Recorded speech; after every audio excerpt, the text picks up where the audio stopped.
बहुत लोग आएंगे जो कि आपसे बोलेंगे कि क्लास 9 के अंदर तो तुम्हारी 60% आई थी, 70% आई थी, क्लास 10 के अंदर 98% कैसे लेकर आ पाओगे? उन लोगों की बात नहीं माननी है, उन लोगों की बात बिल्कुल नहीं सुननी है और खुद के अंदर हिम्मत रखनी है और इस स्ट्रैटेजी को फॉलो करनी है। देखो कैसे तुम क्लास 10 के अंदर 98% लेकर आते हो। तो हाय एवरीवन, मेरा नाम है Prashant, mentor of thousands of students, और आज बात कर रहे हैं क्लास 10 की साइंस की। देखो बहुत सारे बच्चे हैं क्योंकि क्लास 9 से अभी 10th के अंदर आए हैं, स्कूल वगैरह तुम्हारे अभी स्टार्ट हो गए होंगे या तो होने वाले होंगे। अब क्लास 9 का जो तुम्हारा स्कोर था वो थोड़ा बहुत बेकार था, और स्पेशली साइंस का जो स्कोर था वो तो तुम्हारा बहुत बेकार आया था, और तुम्हें अब डर लग रहा है कि भैया क्लास 10th के अंदर क्या मेरी साइंस बहुत बेकार जाएगी? साइंस के अंदर वो जो सपना है ना 98% का, वो आखिर में कैसा पूरा कर पाऊंगा या कर पाऊंगी? तो टेंशन मत लो, प्रशांत भैया यहाँ पर है ना, सारी चीजें तुम्हें बता देता हूँ। देखो बहुत सारे स्टूडेंट से मैंने बात करी और मुझे पता चले कुछ सवाल, और वो सारे सवाल आज मैं आपके आंसर करने वाला हूँ। मतलब साइंस की ये पूरी की पूरी एक ऐसी स्ट्रैटेजी है जो कि आपको पूरे YouTube के ऊपर कहीं नहीं मिलने वाली। इसको फॉलो करोगे साइंस के अंदर 98% कोई नहीं रोक पाएगा। देखो पहली चीज क्या है, बुक्स टू रीड। बहुत बच्चे सवाल पूछ रहे थे, भैया कौन सी किताब पढ़े? एनसीईआरटी पढ़े, रेफरेंस बुक पढ़े? कौन सी रेफरेंस बुक पढ़े? दूसरा सवाल, रिवीजन स्ट्रैटेजी। भैया सब टॉपर बोलते हैं कि रिवीजन करो, बट भैया कोई ये नहीं बताता रिवीजन करे कैसे। टेंशन मतलब मैं बता दूंगा। और आखिरी चीज, एनसीईआरटी रीडिंग मेथड। भैया एनसीईआरटी पढ़नी तो इंपॉर्टेंट है, ये तो हमें पता है, बट पढ़ते कैसे हैं? क्या भैया किताब खोली और रटना स्टार्ट करा, ऐसे पढ़ना है? अगर ऐसे पढ़ोगे तो एनसीईआरटी कभी कंप्लीट नहीं हो पाएगी। एनसीईआरटी पढ़ने का एक सबसे खतरनाक मेथड आज मैं आपको बताने वाला हूं। ये सारी चीजें स्टेप बाय स्टेप मैं आपको फॉलो करना बताऊंगा। तो पहले चलते हैं एक रोड मैप के ऊपर। देखो सबसे पहले आपको क्या करना है, लेक्चर्स देखने हैं। क्या करना है? लेक्चर्स देखने हैं। अब ये मत करना कि डायरेक्टली एक एनसीईआरटी नोटबुक उठाई और आपने एनसीईआरटी पढ़ना स्टार्ट कर दी, क्योंकि बहुत स्कूल्स के अंदर बोला जाता है कि एनसीईआरटी पढ़ना स्टार्ट करो। याद रखना, एनसीईआरटी अगर आप साइंस की पढ़ना स्टार्ट करोगे आपको कुछ समझ नहीं आएगा, क्योंकि आप उस एनसीईआरटी को पहली बार पढ़ रहे हो दोस्त। इसलिए तुम्हें क्या करना है, सबसे पहले लेक्चर देखने हैं। पहले लेक्चर देखो।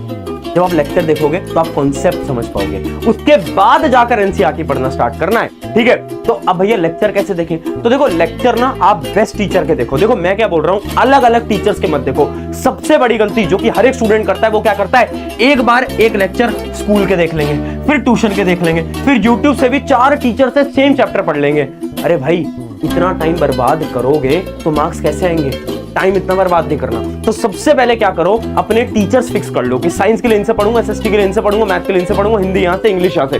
फिक्स कर लो, ठीक है? और अगर आपके स्कूल के अंदर अच्छी पढ़ाई नहीं होती, अगर आपको स्कूल का समझ नहीं आ पाता, तो मैं आपको बता देता हूँ इंडिया की बेस्ट टीम, जो कि मैं, आपके दिगराज सर और आपके शोभित भैया, हम ने आपके लिए एक बड़ी मस्त चीज बनाई जो कि है आरम बैच। आरम बैच एक ऐसा बैच है जो कि क्लास 10th के लिए है, जिसके अंदर हम आपके सारे सब्जेक्ट्स कवर कराएंगे। जो उसकी पूरी डिटेल है वो मैं वीडियो के लास्ट में बताऊंगा। वैसे उसका जो ओवरऑल प्राइस है, पूरे साल भर का प्राइस, वो है 2499, मतलब 2500 रुपए। बट एक कूपन कोड है, अगर आप उस कोड को लगाओगे तो 500 और ऑफ हो जाएगा। बट याद रखना वो जो कूपन कोड है ना, वो बहुत कम बचे हैं, मेरे हिसाब से 50 या 100 कूपन कोड वो बचे हैं। तो जल्दी से उस कूपन कोड को लगा लेना। कूपन कोड कौन सा है वो भी मैं लास्ट में बता दूंगा, ठीक है? तो सबसे पहले क्या करना है, आपको लेक्चर्स देखने हैं। लेक्चर्स किसी के भी देख सकते हो। अगर मुझसे आपको साइंस पढ़नी है तो आरम बैच आपके लिए बेस्ट रहेगा। आगे बात करते हैं एनसीईआरटी की। अब भैया एनसीईआरटी कैसे पढ़नी है, एनसीईआरटी कैसे रीड करनी है? तो देखो एनसीईआरटी डायरेक्टली खोल के मत बैठना, कुछ समझ नहीं आएगा। एक मेथड होता है WWH मेथड, आपके सीनियर्स को भी बताया था।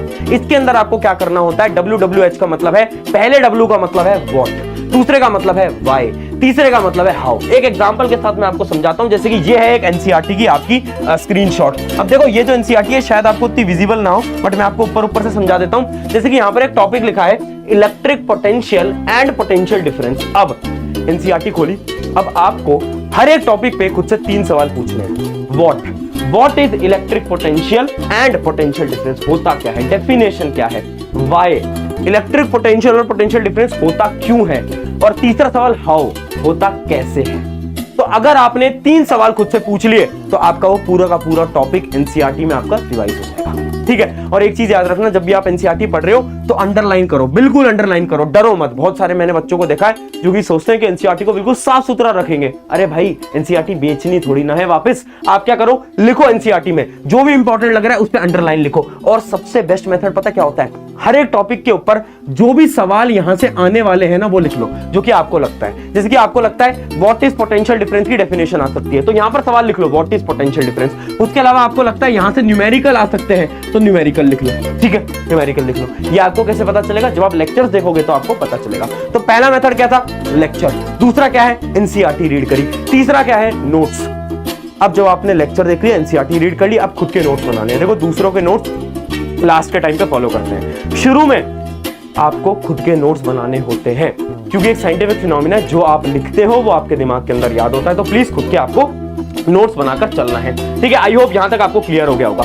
आगे बढ़ते हैं, नोट्स हमने बना लिए। अब अगला मेथड है हमारा रिवीजन ऑफ नोट्स। ध्यान से देखना, रिवीजन ऑफ नोट्स। अब हमने नोट्स बनाए, इमेजिन करो आप आराम बैच के अंदर हो। मैंने आपको आज एक टॉपिक पढ़ाया केमिकल रिएक्शन एंड इक्वेशन के अंदर डिस्प्लेसमेंट रिएक्शन। अब डिस्प्लेसमेंट रिएक्शन के आपने नोट्स बनाए। अब उसी दिन आपको क्या करना है, रिवाइज करना है उन नोट्स को। Daily revision, daily revision. मैं आपसे डेली सिर्फ 10 मिनट मांग रहा हूं। केवल 10 मिनट दोगे ना तो साइंस के अंदर 98% तुम्हें को रोक नहीं सकता। कैसे? जैसे मैंने आपको एक पेज पढ़ाया, इमेजिन करो मैंने आपको पूरा डिस्प्लेसमेंट रिएक्शन, कॉम्बिनेशन रिएक्शन सब कुछ एक दिन के अंदर पढ़ाया। अब जो नोट्स आपने लिखे हैं ना, उन नोट्स को लेक्चर खत्म होते ही केवल 10 मिनट में रिवाइज कर लो। 10 मिनट में जल्दी से रिवाइज कर लो, तब हमें बार बार रिवीजन करने की जरूरत नहीं है। हम जो डेली पढ़ेंगे ना वो डेली रिवाइज करेंगे। अगला क्या है, अगला है एनसीईआरटी के क्वेश्चंस और एक्सरसाइज। देखो, एनसीईआरटी के अंदर इन टेक्स्ट क्वेश्चन होते हैं, एग्जांपल होते हैं, एक्सरसाइजेस होती हैं। ये तीनों चीजें बहुत इंपॉर्टेंट है। एनसीईआरटी एग्जांपलर अगर नहीं भी करोगे चल जाएगा, कोई दिक्कत नहीं है, बट एग्जांपल और एक्सरसाइज क्वेश्चन बिल्कुल मत छोड़ना, क्योंकि बोर्ड एग्जाम के अंदर बहुत सारे सवाल डायरेक्टली उठ के आते हैं, ठीक है। अगली चीज क्या है, previous year question. Previous year question के बिना तो भाई साइंस अधूरी है, क्योंकि आप मान के चलो 30 से 40% पेपर प्रीवियस ईयर क्वेश्चन से सेम आता है, ठीक है। वैसे मैं आराम बैच के अंदर करा दूंगा, बट अगर आपको कोई बुक लेनी है तो प्रीवियस ईयर क्वेश्चन की ले सकते हो। उसके बाद क्वेश्चन बैंक। क्वेश्चन बैंक क्यों लेनी है, क्वेश्चन बैंक इसलिए लेनी है ताकि आप टफ क्वेश्चंस की प्रैक्टिस कर पाओ, कॉम्पिटेंसी बेस्ड क्वेश्चंस की प्रैक्टिस कर पाओ, क्योंकि कॉम्पिटेंसी बेस्ड क्वेश्चन आपके एनसीईआरटी के अंदर नहीं है, ठीक है। तो ये जो क्वेश्चन बैंक कौन सी लेनी है, इसके ऊपर मैं एक पूरी डिटेल वीडियो बना दूंगा कि बेस्ट बुक्स फॉर क्लास 10, उसके अंदर science, history, math, English, Hindi सारी किताबें आपको बता दूंगा, टेंशन मत लो। ये पूरा का पूरा रोड मैप आपको समझ आ गया होगा। अब बढ़ते हैं रिवीजन स्ट्रैटेजी। भैया टॉपर कैसे रिवीजन करेंगे साइंस का? सबसे पहले वो क्या करेंगे, डेली रिवीजन करेंगे। मुझसे पढ़ रहे हैं, मैंने पढ़ाया एक टॉपिक, ठीक है, मेरी क्लास खत्म हुई, 10 मिनट के अंदर रिवाइज कर लिया, पहला मेथड। सेकंड स्टेप क्या है, आफ्टर एवरी चैप्टर। जैसे ही मानो मेरा एक चैप्टर खत्म हुआ, केमिकल रिएक्शन एंड इक्वेशन मेरा पूरा खत्म हो गया, अब वो जो पूरे नोट्स बने ना 10-15 पन्नों के, उन पूरे नोट्स को एक बार फटाफट से 1 घंटे के अंदर रिवाइज कर लेंगे, ठीक है। और तीसरा स्टेप होता है प्रैक्टिस मोर क्वेश्चंस। देखो अब क्या होगा, आप स्कूल के अंदर टेस्ट देते होगे, आपके यूनिट टेस्ट होंगे या फिर आप मॉक टेस्ट वगैरह कुछ ना कुछ टेस्ट वगैरह आप देते रहते होगे। जब आप टेस्ट दोगे ना तो आपको पता चलेगा कि यार ये वाले चैप्टर मेरे वीक हैं, ये वाले टॉपिक्स मेरे वीक हैं। तो वो जो वीक टॉपिक्स है ना उनको आपको वापस से पढ़ना है, ठीक है। आपको सब कुछ वापस से नहीं पढ़ना। अब बहुत सारे बच्चे क्या करते हैं कि चैप्टर के रिवीजन से उनका ये मतलब होता है कि सब कुछ वापस पढ़ेंगे। What is electricity? अरे भाई इलेक्ट्रिसिटी की डेफिनेशन तो तुम्हें आती है, वापस क्यों पढ़ रहे हो? आपको सिर्फ वो पढ़ना है जो कि आपके वीक टॉपिक्स हैं, ठीक है। तो पहला मेथड क्या था, पहला मेथड डेली रिवीजन, उसके बाद एक चैप्टर के खत्म होने के बाद रिवाइज करोगे, और तीसरा मेथड जब टेस्ट दोगे, टेस्ट में जो आपके वीक टॉपिक्स होंगे उनका रिवीजन करोगे। अगर ये 3 स्टेप फॉलो करते हो, मैं गारंटी से बोलता हूं कोई आपको रोक नहीं सकता। आगे बढ़ते हैं कुछ फाइनल टिप्स के साथ। पहली टिप है बायो इज द इजीएस्ट। देखो ये मैं इसलिए यहां पर लिखकर लेकर आया हूं, बहुत सारे हमारे ऐसे प्यारे प्यारे बच्चे हैं जो कि ये बोलते हैं भैया क्लास 9th में ना बायोलॉजी टिश्यू विश्यू कुछ समझ नहीं आ पाया, सब दिमाग से निकल गया। मेरे दोस्त बायोलॉजी के अंदर क्लास 10th में तुम्हारे सबसे ज्यादा मार्क्स आने वाले हैं। सबसे आसान बायोलॉजी है class 10th। Life process, control, coordination, अरे सारे बेकार चैप्टर, एक बार पढ़ोगे दिमाग के अंदर घुस जाएगा, टेंशन नहीं लेनी अपन को। Bio will be easiest. Second क्या है, डोंट लीव एनसीईआरटी एक्टिविटीज। सबसे बड़ी गलती बच्चे क्या करते हैं कि भैया केमिस्ट्री की जो एक्टिविटीज है ना उनको छोड़ देते हैं। छोड़ना नहीं है, सारी एक्टिविटीज पढ़नी है, सारी एक्टिविटीज पढ़नी है। अगला क्या है, अपने डर से जीतना है। ये लास्ट पॉइंट है हमारा आज का, जो कि है अपने डर से जीतना है। देखो दोस्त, ये जो क्लास 10th है ना, ये ऐसी क्लास है जिसके अंदर प्रेशर बहुत होता है, क्योंकि आपके पेरेंट्स भी आपसे एक्सपेक्ट कर रहे हैं कि तुम बहुत अच्छे मार्क्स लेकर आओगे। क्लास 9th में तुम्हारे अच्छे मार्क्स आए नहीं है, अब प्रेशर तुम्हारे ऊपर बहुत है। तो इस टाइम पे आपको ना अपने डर से जीतना पड़ेगा। आपको घबराना नहीं है, आपको लोगों की नहीं सुननी है, आपको खुद पे विश्वास रखना है और आपको खुद से बोलना है कि this exam will be best exam of my life. मैं गारंटी से बोलता हूं आपका एग्जाम बहुत शानदार जाने वाला है। अगर आप इस स्ट्रैटेजी को फॉलो करोगे तो साइंस के अंदर 98% तो तुम्हारे पक्का आ जाएंगे। ठीक है,